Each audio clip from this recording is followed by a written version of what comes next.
Bab ke-6 bagian kedua, Shifting Brains.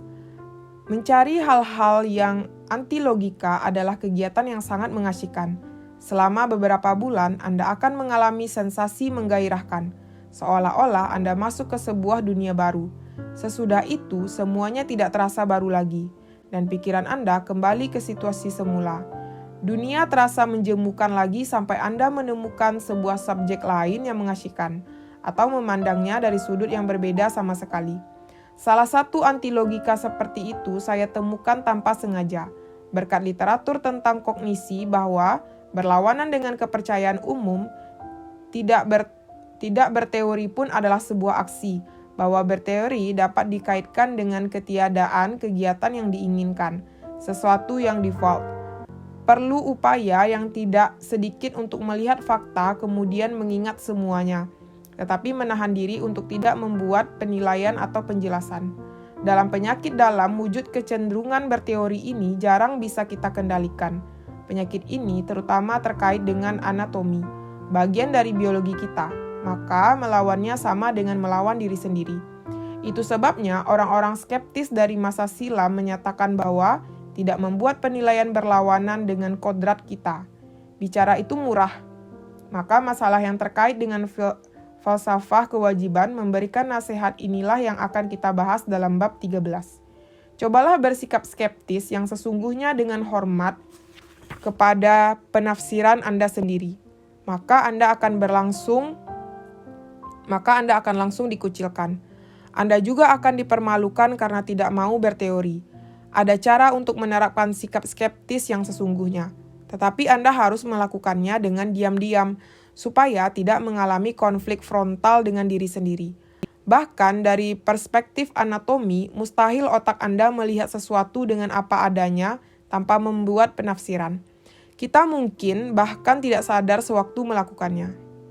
Post hoc rationalization dalam sebuah eksperimen psikologi meminta sejumlah perempuan memilih yang paling mereka sukai di antara 12 pasang stoking nilon. Para peneliti itu kemudian menanyakan alasan masing-masing untuk pilihan mereka. Tekstur, rasa, dan warna merupakan ciri di antara yang mereka pilih. Semua pasang stoking itu sebetulnya sama. Selanjutnya, perempuan-perempuan itu diminta membuat penjelasan berdasarkan apa yang telah dilihat dan diperbuat. Mereka kendati berdasarkan logika yang keliru atau post hoc. Apakah ini mengatakan bahwa kita lebih ahli dalam menerangkan daripada dalam memahami? Mari kita lihat. Serangkaian eksperimen terkenal terhadap pasien-pasien split brain memberi kita bukti fisik, lebih tepatnya biologis, yang meyakinkan rentang aspek otomasi dalam kegiatan penafsiran. Tampaknya ada sebuah organ pembuat makna, sense-making organ, dalam diri kita walaupun melihat ke dalamnya secara terperinci barangkali tidak mudah. Bagaimanapun, mari kita lihat cara organ itu mendeteksi makna. Pasien penderita split brain tidak mempunyai alat penghubung antara sisi kiri dan kanan otak mereka, yang membuat kedua belahan otak itu tidak dapat berbagi informasi. Pasien seperti ini langka dan berharga sekali bagi para peneliti. Anda secara harfiah memiliki dua pribadi yang berbeda, dan Anda dapat berkomunikasi dengan masing-masing secara terpisah. Perbedaan di antara kedua kepribadian itu memberikan sedikit petunjuk tentang kekhususan tiap belahan tersebut.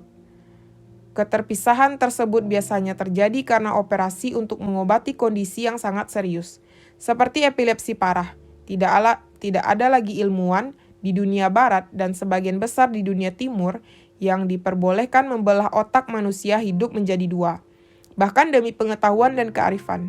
Sekarang, misalkan Anda menyuruh orang seperti itu melakukan sesuatu, mengangkat jari, tertawa, atau memegang sebuah sekop, dengan tujuan memastikan bagaimana ia menerangkan alasan berbuat demikian. Ketika dalam kenyataan Anda tahu tak ada alasan untuk selain memuaskan rasa ingin tahu Anda. Apabila Anda meminta belahan otak kanan yang terpisah dari belahan kiri melakukan sesuatu, kemudian meminta belahan lain membuat penjelasan, pasien tersebut umumnya mengeluarkan penafsiran seperti, "Saya menunjuk ke langit-langit untuk," "Saya melihat sesuatu yang menarik di dinding," atau jika Anda menanyakan hal yang sama kepada pengarang buku ini, Saya seperti biasa akan menjawab, karena saya berasal dari sebuah desa ortodoks Yunani bernama Amioun di bagian utara Libanon dan sebagainya. Sekarang, jika Anda mengerjakan yang sebaliknya, misalnya meminta belahan otak kiri pada seseorang yang tidak kidal untuk melakukan sesuatu, kemudian meminta belahan otak kanan membuat penjelasan, Anda akan dengan datar menjawab, "Saya tidak tahu."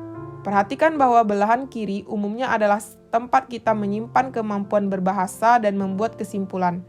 Saya merasa perlu mengingatkan pembaca yang haus atas sains untuk tidak mencoba membuat peta saraf. Yang hendak saya tunjukkan adalah basis biologis kecenderungan pada saraf yang untuk membuat hubungan sebab akibat ini, bukan lokasi persisnya. Ada alasan bagi kita untuk curiga soal pembedaan otak kanan dan kiri. Ini berikut generalisasi sains populer tentang kepribadian. Sesungguhnya, gagasan bahwa otak kiri mengendalikan bahasa barangkali tidak begitu akurat. Otak kiri tampaknya lebih tepat disebut sebagai tempat bersemayam pengenalan pola. Maka ia dapat mengendalikan bahasa hanya sejauh bahasa itu mempunyai pola yang mudah dikenali. Perbedaan lain antara dua belahan ini adalah otak kanan berurusan dengan hal-hal baru. Ia cenderung melihat rangkaian-rangkaian fakta, hal-hal yang khusus, misalnya pohon. Sedangkan otak kiri bertugas memahami pola-pola hal-hal yang umum, misalnya hutan. Guna melihat gambaran tentang ketergantungan biologis kita terhadap sebuah cerita, simak eksperimen berikut ini. Pertama, bacalah ini. A bird in the hands is worth two in the bush. Apakah Anda melihat sesuatu yang istimewa di sini? Coba sekali lagi. Ilmuwan otak yang tinggal di Sydney, Alan Sider, yang punya aksen Philadelphia, mempunyai temuan berikut ini.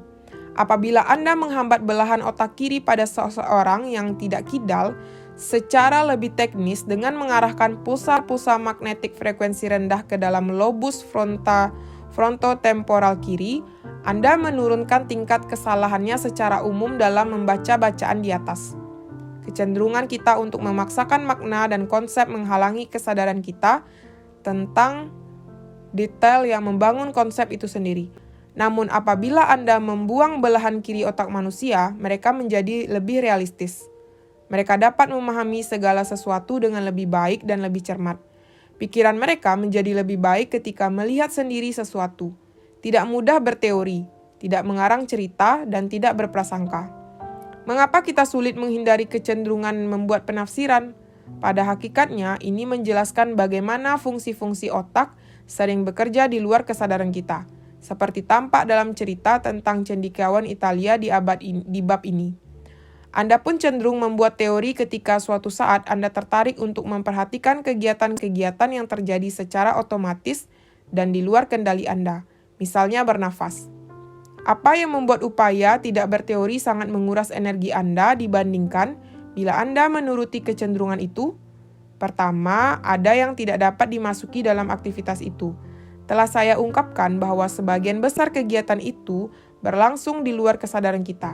Apabila Anda tidak tahu bahwa Anda sedang membuat kesimpulan, bagaimana Anda dapat menghentikannya kecuali Anda terus berada dalam keadaan siaga?